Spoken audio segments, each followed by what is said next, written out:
Shalom, shalom, bom dia. Penúltimo dia do propósito.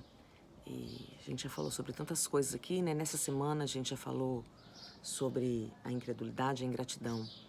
E hoje, queridos, nós vamos falar sobre a insatisfação, que nos leva, que nos conduz, né, à ingratidão. A insatisfação, queridos, ela pode não parecer, né? Mas ela é pecado.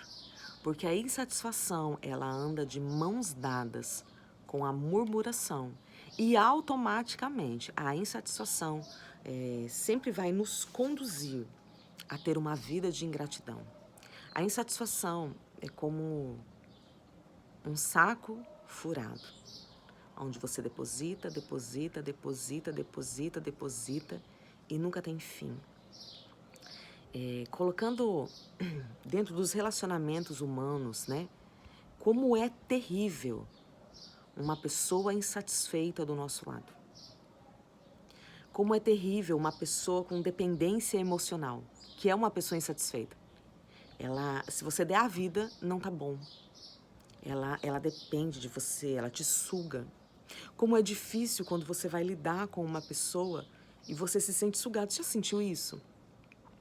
De você se sentir sugado. É diferente de você se sentir tocado. Vamos lá. Lembra quando Jesus estava no meio da multidão e aquela mulher tocou e do Senhor saiu virtude? Naquela mulher existia plenitude, existia satisfação. Porque ela sabia que no toque ela receberia aquilo que era necessário. Ela entendeu naquele momento que ela não precisava de uma grande oração, que ela não precisava de Jesus impor nas mãos, bastava ela tocar. Porque no toque, o que seria derramado seria o suficiente para curar. Uma pessoa insatisfeita, você pode tocar, orar, jejuar, empurrar, ungir, mergulhar no óleo, batizar, e nunca estará bom. Porque a insatisfação te tira da responsabilidade do fazer e coloca a responsabilidade na pessoa. Então, eu sou insatisfeita por quê? Porque você não faz. Eu sou insatisfeita por quê? Porque você ora por todo mundo, mas por mim a sua oração é vã, não funciona. Eu sou insatisfeito porque você se dá para todo mundo, mas para mim não, quando na verdade isso não acontece. E como que isso pode estar relacionado ao Senhor? A insatisfação me leva a colocar em Deus a culpa dos meus fracassos. Então, se eu não tenho é porque o Senhor tem me dado pouco. Se eu estou passando por luta é porque tudo é a vontade de Deus, então o Senhor tem me colocado nesse ambiente de luta. Se eu estou passando por luto, a culpa é do Senhor, porque o Senhor matou. Se eu tô passando por escassez financeira, a culpa é do Senhor, eu sou insatisfeita. Eu não agradeço por aquilo que eu tenho. Eu não me responsabilizo por aquilo que eu estou vivendo. A insatisfação é uma voz no mundo do espírito que responsabiliza Deus por as mazelas da minha vida. Olha o que diz aqui em Provérbios, capítulo 27, versículo 20. Como o inferno e a perdição nunca se fartam, assim os olhos do homem nunca se satisfazem. Ele sempre quer mais. A ganância. Eu não consigo, eu não estou pleno porque eu não tenho isso, e eu não tenho isso porque o Senhor não quis me dar. Porque se o Senhor pode todas as coisas, se o Senhor é dono de todas as coisas, então a culpa é sua. E daí a Bíblia compara a insatisfação como o inferno e como a perdição. Queridos, você consegue entender a profundidade de um coração insatisfeito? Em Provérbios 30, versículo 15 e 16, diz assim: assim como a sanguessuga tem duas filhas, dá e dá. Essas três coisas nunca se fartam. E com a quarta nunca dizem basta. A sepultura, a madre estéril, a terra que não se farta de água e o fogo que nunca dizem basta. Sabe, é um ser que não se farta. É um ser que não consegue ver a provisão, que não consegue ver o cuidado. A gente está aí, né, nesse tempo das festas. E quantas pessoas nesse período entram em crise porque não tem uma oferta para dar. E daí, não, é porque o Senhor não tem me dado. Não, queridos, muitas vezes é porque o nosso coração ingrato faz com que a gente come a semente. O Senhor dá semente para semear. O coração ingrato nos leva a estar descontentes. O coração ingrato nos leva à insatisfação e a insatisfação nos leva a ter um coração ingrato. Geralmente, quem atua nessa atmosfera de ingratidão também está dentro dessa atmosfera de insatisfação. Nunca é o suficiente. Nunca está pleno. E daí, queridos, isso gera muitas consequências. Por quê? Vamos lá, a palavra fala acerca do descanso, né? Do Shabat. E o Shabat é mais do que parar um dia. O Shabat é um lugar onde eu confio. Eu posso parar, eu posso descansar, porque eu tenho um Deus que cuida de mim. Quando a Bíblia fala do descanso, a Bíblia está falando de pessoas que confiam no Senhor, que conseguem se deleitar, que conseguem descansar, porque confiam que o Senhor é a sua fonte. Porém, dentro da ingratidão e da insatisfação, eu sou roubada do descanso. Porque eu preciso sempre de mais. Então, eu não consigo descansar, porque eu tenho que fazer. Eu tenho que executar, eu tenho que exercer, porque eu preciso de mais. E o Senhor não é a minha fonte. Eu preciso fazer. E daí isso me rouba da confiança. Eu mostro aonde está depositado a minha confiança. Queridos, e tudo isso está ligado a uma grande raiz de orgulho. Eu me torno independente. Dentro da ingratidão e dentro da insatisfação, a independência é gerada no meu coração. Por quê? Porque eu preciso fazer. Eu não confio, o Senhor não vai fazer por mim. Então eu me torno independente. Eu tenho orgulho das minhas conquistas, porque fui eu quem conquistei, foi o meu trabalho. Viu o quanto que eu estudei, viu o quanto que eu trabalhei, por isso que eu tenho isso aqui. Então, tudo isso nos leva a andar fora da pessoa do Senhor. Olha só, Jesus disse que nós somos ramos enxertados. Então, o que é um ramo enxertado? É um ramo que faz parte do caule, que faz parte da raiz. Ele é um só. Ele se torna um só. Ainda que ele veio de uma fonte externa, ele se torna um só. A ingratidão e a insatisfação, ela faz com que a gente ande desconectado desse fluir do Senhor. E se eu andar desconectado, com certeza eu estou andando em atmosfera de morte. E se eu estou andando em atmosfera de morte, chegará o tempo da minha sequidão. Porque eu estou aqui na minha varanda, né? E bem aqui na minha esquerda, aqui na minha frente, tem um pé de acerola. E minha filha, quando plantou ele, ela plantou propositalmente debaixo da caixa d'água para quando a caixa derramar, cair no pé de acerola. E agora ele está bem, com bastante fruta ali. E daí ele tem uns galhos secos no meio, bem seco mesmo, bem esturricado. Porque meu marido poda, né? Constantemente, tira os galhos de baixo e tal. Poda, e ele cortou alguns galhos e esses galhos ficaram no meio do pé, no meio da árvore. Então, por muito tempo, esses galhos estavam ali e pareciam que estavam vivos. Mas daí agora eles secaram. E daí é visível a diferença, sabe? O pé de acerola todo verdinho, com frutos, e eu tô vendo 3 galhos seco no meio. Dentro da atmosfera de morte é isso que acontece. Por um tempo a gente vai caminhando como se estivesse tudo bem, como se nós estivéssemos vivos. Mas vai chegar a hora, queridos, que a morte vai aparentar. Aqueles galhos, eles estão no meio do pé de acerola, mas eles não têm mais fruto, eles não têm mais vida. E a ingratidão, a insatisfação, ela é a morte no meio da igreja, sabe? Pessoas que não geram mais a vida. Porque a vida, queridos, ela só pode ser gerada no ambiente de contentamento.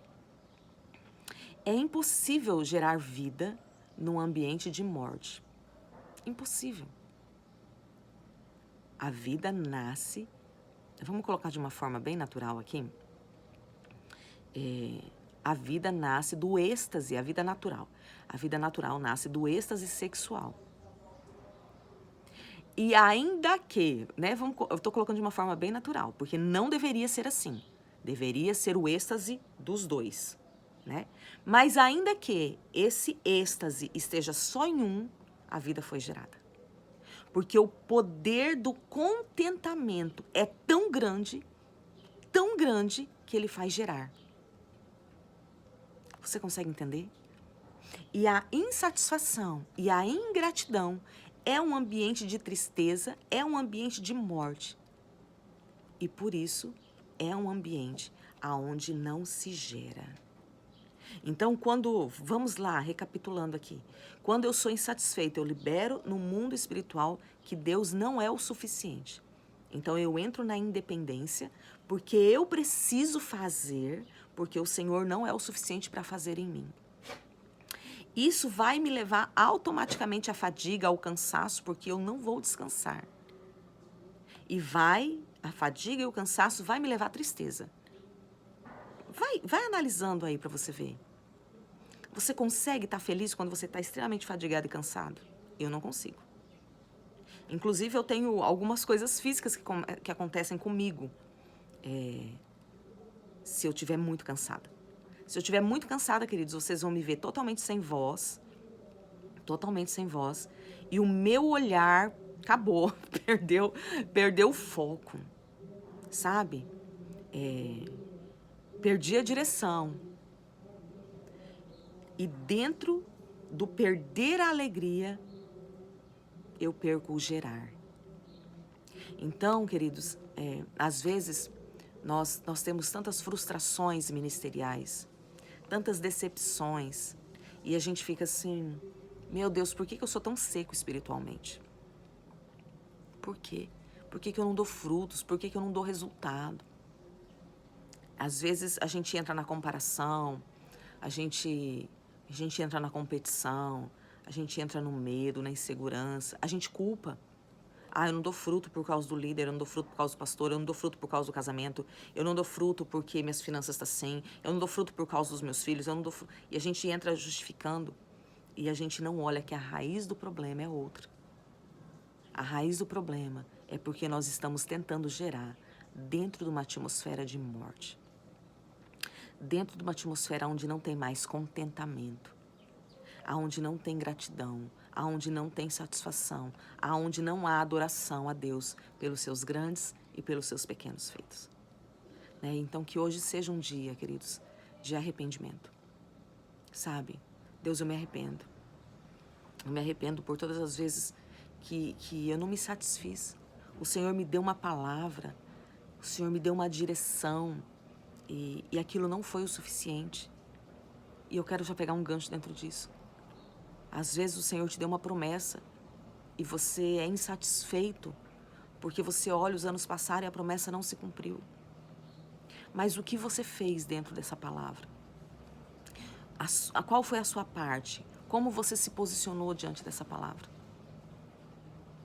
Sabe, eu lembro quando eu estava no começo da minha caminhada, existia uma frase que dizia assim: tem os crentes salvos, sentados e satisfeitos. Então, eles estão salvos, vem a palavra, eles continuam sentados e satisfeitos, não no sentido de satisfação, mas no sentido de comodismo.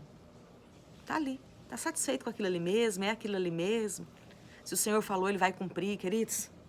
O Senhor falou, Ele vai cumprir. Mas Ele vai cumprir na sua vida, Ele vai cumprir na minha vida? A palavra do Senhor não volta vazia. Ela vai se cumprir, mas vai se cumprir na vida de quem? Muitas vezes, a promessa vem para nós e por estarmos nesse ambiente de morte, acreditando que o Senhor é o responsável por fazer tudo e que se não aconteceu foi porque Ele não quis, nós deixamos de gerar e transferimos, patenteamos para a outra, terceirizamos, patenteamos, terceirizamos a nossa promessa para que se cumpra na vida de outras pessoas. Que você se analise hoje. Olhe tudo aquilo que o Senhor tem te dado. Olhe coisas que não foi o Senhor que te deu. Você pode ter certeza, queridos, que aquilo que é problema na sua vida não foi o Senhor que te deu. Foi você quem foi lá e buscou com as suas próprias mãos. Eu tenho circunstâncias na minha vida que eu tenho que ficar gerindo, né? Mas foram situações que eu busquei. E eu não posso culpar Deus. E eu nem posso ser ingrata ou insatisfeita com o Senhor por atitudes que eu tomei. Porque toda independência vai gerar morte, queridos. Vai gerar problema. Vai gerar circunstância para nos paralisar. Vai gerar aprisionamento. Então, olhe, analise a sua vida. Sabe, vê se em você não há raízes de ingratidão.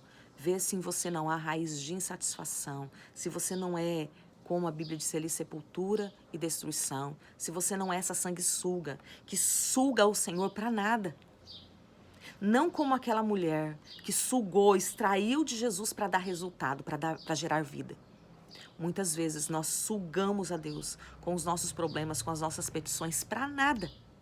Porque nós somos um poço de insatisfação, de ingratidão. E o Senhor derrama, e aquilo não dá resultado. E não é por causa do Senhor.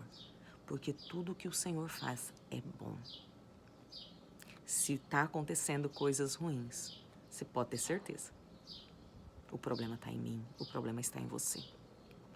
Que hoje seus olhos sejam abertos e que você encontre verdade em confessar, em se arrepender, em se consertar com o Senhor e em sair deste lugar. Quem me acompanha já aí no terceiro, quarto Yom Kippur sabe que eu falo muito acerca disso.